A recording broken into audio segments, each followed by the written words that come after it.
This one is a Patreon vote winner, and it's very topical right now because of Eminem.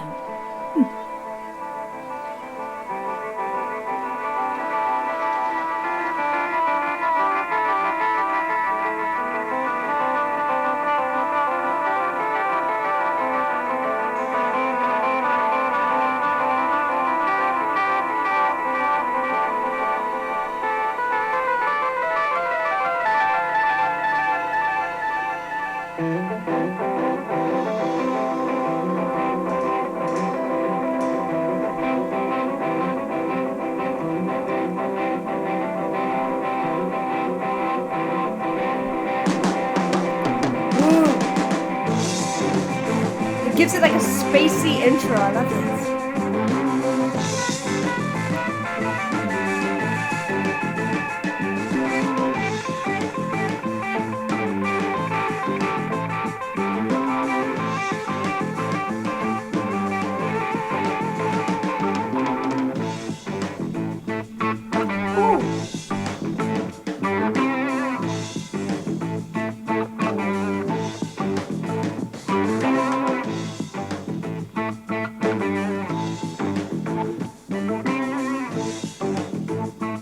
It's so interesting because this is so opposite than how people do this nowadays. Everyone feels like, oh, we have this TikTok culture, so we have to be like, bam, here is the song, listen to it, here's the hook. But that hooked me in. Having that amazing atmosphere, you're suddenly transported into space, I suppose. Maybe it really works for me because I have such a visual brain, but I don't know about you. Do you think that that intro is just as hooking as putting the hook at the start? I don't know.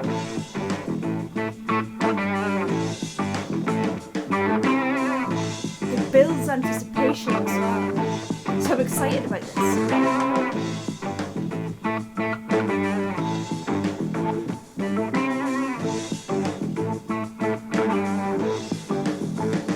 What about the children, y'all? With no shoes on their feet. What about the people, yeah, living in the street? What about the babies, yeah, that don't have enough to eat? Oh, Lord, what about a revolution, yeah? I wanna fly like an eagle to the sea. I wanna fly like an eagle, let my spirit carry me. I wanna fly like an eagle till I'm free.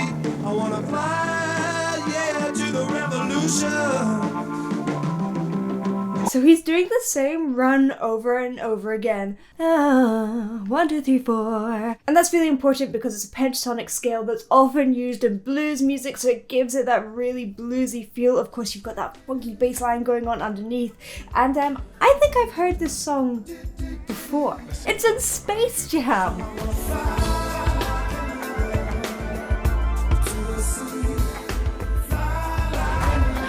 I also really love that descending chord structure. It kind of is opposite than what I would imagine, because I would try and add lift to the idea of flying like an eagle, but to me, with that gently descending line, it's just like the eagle is going on top of the clouds, and it's such a visual image for me again. So beautiful, beautiful writing. The children, y'all, with no shoes on their feet. What about the people, Oh, I love those yeah, growls as well. living in the street? What about the babies, yeah, that don't have enough to eat? Oh, Lord, what about a revolution, yeah? I wanna fly like an eagle to the sea. I wanna fly like an eagle, let my spirit carry me. I wanna fly like an eagle till I'm free. I wanna fly, yeah, to the revolution.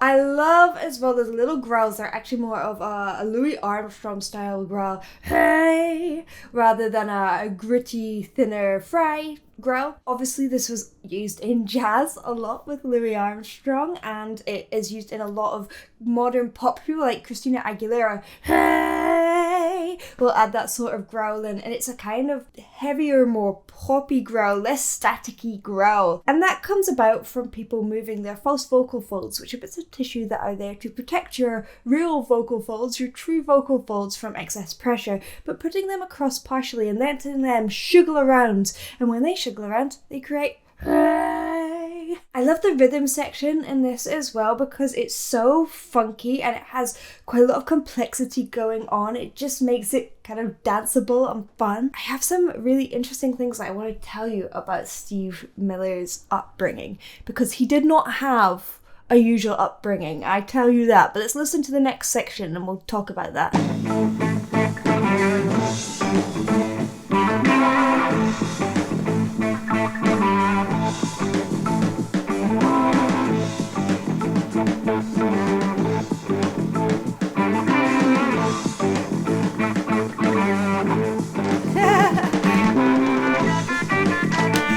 She dances like me.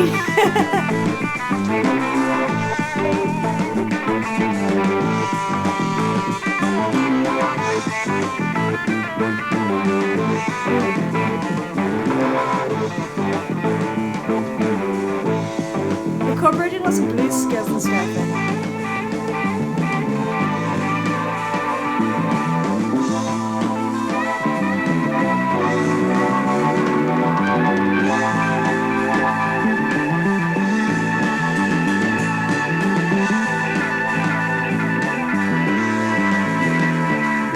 Can we just talk about how seamlessly this infuses like blues, rock, electronic music, and I think this must have had a huge influence on the future of music because I haven't really heard anything, I don't think, as early on in this era that really infuses everything so seamlessly. It reminds me of like Pink Floyd or something. And obviously this was before Pink Floyd. And it's kind of funny because the synthesizer on this is an Art Odyssey synthesizer and it's a more simple competitor of the Mini Moog. And Steve Miller got it because he was like, I'm a guitar player, I just want something that's simple and that works.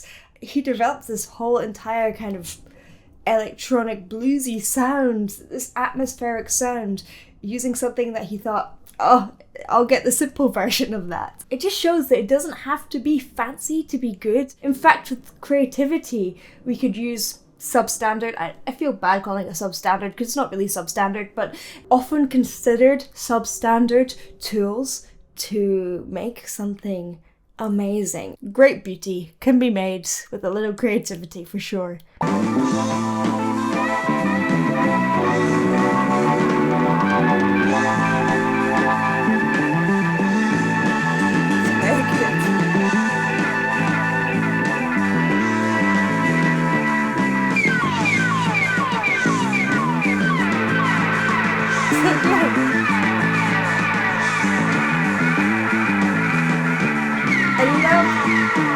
Rhythm section underneath them.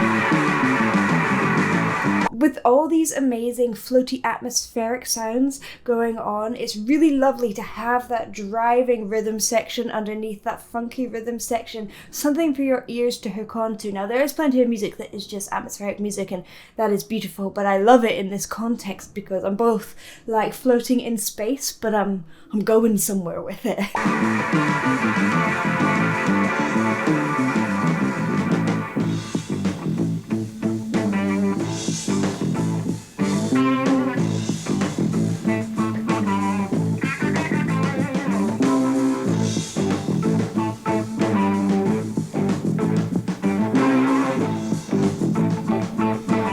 Oh, she gets it.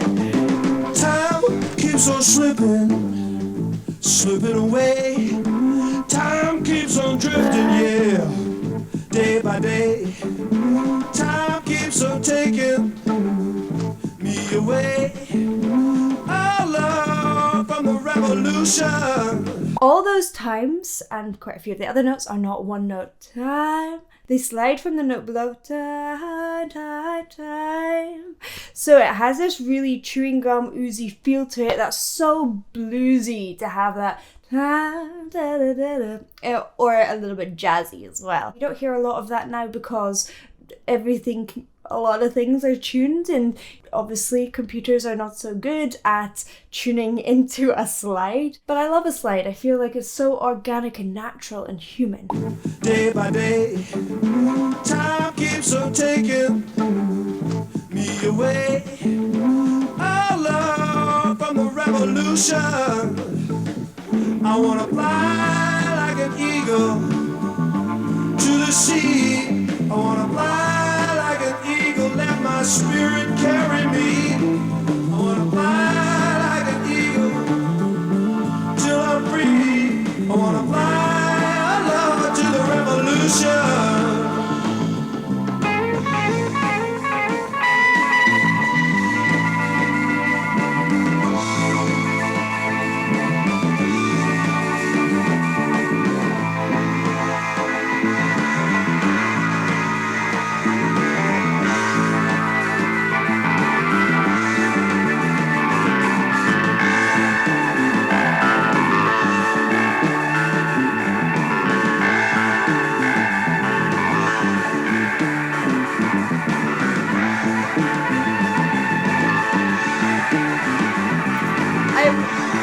I'm so gently dancing.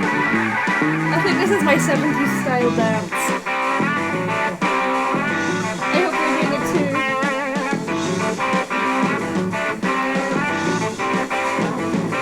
too. Before we listen to the end of this song, Abracadabra, was recently featured on Eminem's recent single, and Steve Miller loves it. He's very happy that Eminem has featured his song.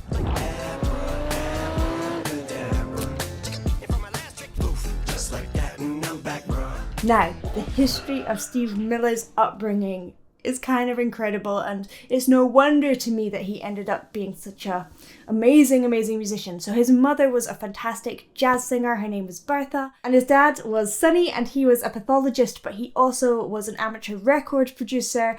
So they grew up in Milwaukee, and his parents knew a lot of the jazz and blues greats, and he had people like Les Paul around him growing up. In fact, when Steve was 6 years old, his uncle bought him a guitar, and he started hammering away at it and trying to learn to play it by himself, and his dad recorded it in his recording studio that he'd set up, and he sent it to Les Paul, and Les Paul was like, yes, you need to keep on going at this, and helps him. Imagine learning from someone like that. And then they relocated to Dallas, and because his dad's recording studio was really good, a lot of these great artists started coming to their house to come and record. And there's one famous example where T-Bone Walker is teaching Steve to play his guitar behind his back and with his teeth.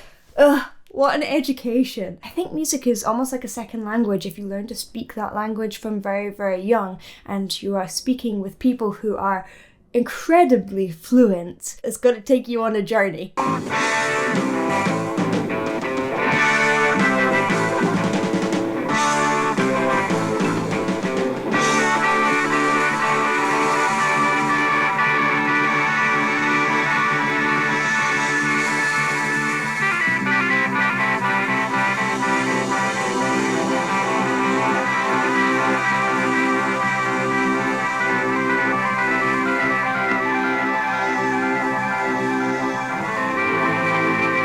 So much texture.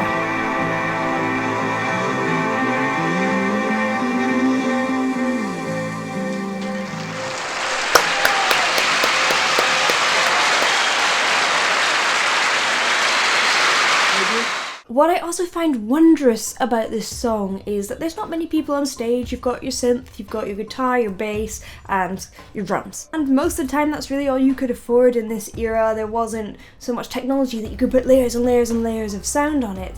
Yet it sounds so full and so textured, and the choices of sounds are so well considered. Wait, before you go, I have just released my very own album. Some of the songs are available here on YouTube and on Spotify. The whole album is available on my website, betharoars.com, and on Bandcamp, and I would love if you could check out some of the songs.